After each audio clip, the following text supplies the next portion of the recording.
Hai, Assalamualaikum. Apa khabar? Selamat pagi, salam sejahtera pada semua murid-murid cikgu. Okey, bersama Cikgu Rashidi dalam kelas Reka Bentuk dan Teknologi tahun 4. Okey, semua murid-murid dah bersedia? Okey, kalau dah bersedia, mari kita mulakan. Tajuk kita hari ini unit 2, iaitu pengenalan kepada reka bentuk. Okey, apa dia reka bentuk? Ya, reka bentuk bermaksud corak atau reka bentuk sesuatu produk yang direka. Faham tak tu? Okey. Apakah maksud produk? Selalu kita dengar produk tu, produk baru, produk lama, produk elok, produk tak elok dan sebagainya. Jadi apakah maksud produk? Produk ialah suatu barang, perkhidmatan dan sebagainya yang dihasilkan oleh seseorang atau mesin. Maksudnya buatan manusia lah, bukan alam semula jadi, buatan manusia. Jadi macam batu, kayu, pokok tu, itu semua bukanlah produk. Okey? Itu ialah daripada alam semula jadi. Jadi dia bukan produk. Produk ialah yang dihasilkan oleh manusia, man-made. Okey, jelas.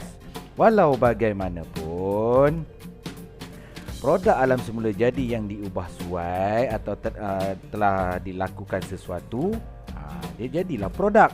Contohnya macam gambar yang cikgu bagi ni, kerusi dari menggunakan slab kayu, cantik, menarik, tertarik gitu kan.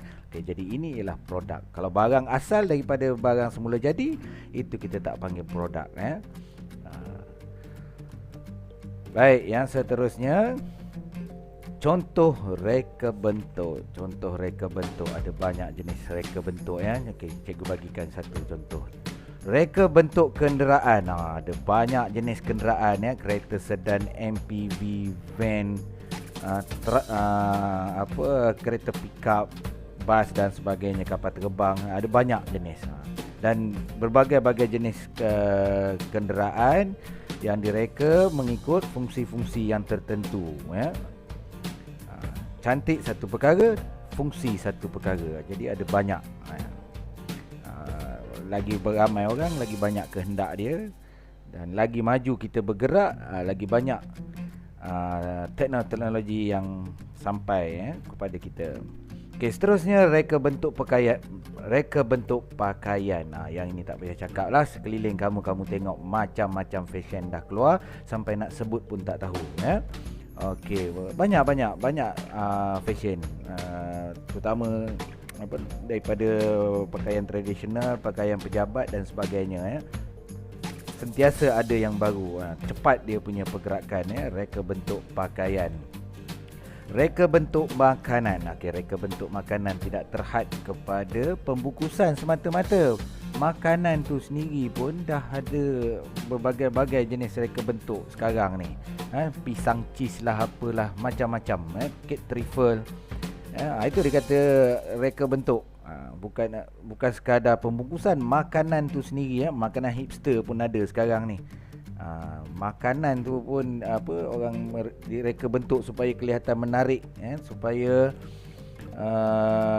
mengikut zaman. Makanan tradisional pun dihasilkan semula dalam bentuk yang berbagai, untuk menarik, untuk menimbulkan selera, untuk menarik pelanggan, untuk tujuan pemasaran dan sebagainya. Reka bentuk kediaman. Berbagai-bagai ya. Itu boleh kita tengok daripada rumah lot, rumah teres, rumah flat, rumah apa lagi, rumah apartmen dan sebagainya, rumah kayu, rumah batu, macam-macam. Akan datang tak tahulah apa lagi rekaan yang mungkin akan datang. Populasi dia bergantung kepada populasi dunia, kehendak dan ekonomi juga. Okey, dan setiap rumah dan setiap rekaan tu dia mempunyai fungsi-fungsi yang tertentu. Dia tak ada main reka sembrono sahaja. Dia mesti rekaan tu mempunyai fungsi dan mempunyai ciri-ciri tertentu, mempunyai fungsi dan sebab-sebab tertentu. Okey. Baik. Seterusnya, kepentingan reka bentuk. Apa tujuannya tu? Letak rupa dia sama je lah. Jadi setiap reka bentuk tu ada kepentingan dia yang tersendiri. Salah satunya ialah untuk memenuhi keperluan dan kehendak yang berbeza. Dia tak sama ada macam keperluan. Keperluan ni kalau lapar kena makan. Nak duduk dalam rumah, itu keperluan. Tapi kalau kehendak ni ada banyak macam-macam kehendak. Sampai hari kiamat pun tak habis. Itu kehendak. Dan kehendak pula setiap orang tu tak sama. Dia berbeza-beza. Ada orang suka naik motor, ada orang suka naik basikal, ada orang suka kereta sedan, ada orang suka naik truk. Macam-macam, berbagai-bagai. Okey, seterusnya ialah menjimatkan masa. Sebab tu adanya reka bentuk. Reka bentuk ni pun berevolusi daripada zaman revolusi industri sampai sekarang dah macam-macam.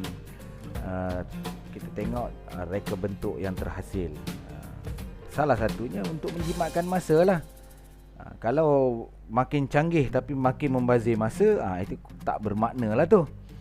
Okey, setiap rekaan, salah satu faktor dia, ciri-ciri utamanya, dia mesti menjimatkan masa, mesti lagi memudahkan. Okey. Okey, kepentingan reka bentuk yang seterusnya ialah memberikan pelbagai pilihan. Jadi sesuailah dengan kehendak manusia yang berbeza tu, reka bentuk juga bertujuan untuk memberikan pelbagai pilihan. Macam awak lah beli pemadam, sama je pemadam tu, fungsi sama je, nak padam, nak memadam tulisan atau kesan pensil yang salah tu. Tetapi pemadam tu pun ada berbagai-bagai rupa, berbagai-bagai warna dan berbagai-bagai harga. Dia bagi pilihan walaupun tujuannya sama. Okey. Dan seterusnya ialah untuk memudahkan urusan harian. Begitulah bila ada kreativiti, inovasi, reka bentuk. Tujuannya, salah satu tujuannya ialah untuk memudahkan urusan harian. Ialah kalau kita nak menyapu lantai, daripada penyapu lidi, dah ada penyapu sintetik, dah ada vacuum dan sebagainya. Takkanlah pula kita nak menghasilkan suatu rekaan yang semakin hari semakin menyusahkan. Itu terkeluarlah daripada konteks reka bentuk. Sepatutnya setiap rekaan tu dia seharusnya lebih memudahkan urusan kita sehari-harian, membantu kerja kita. Okey, faham? Jelas? Okey, ringkas sahaja. Okey.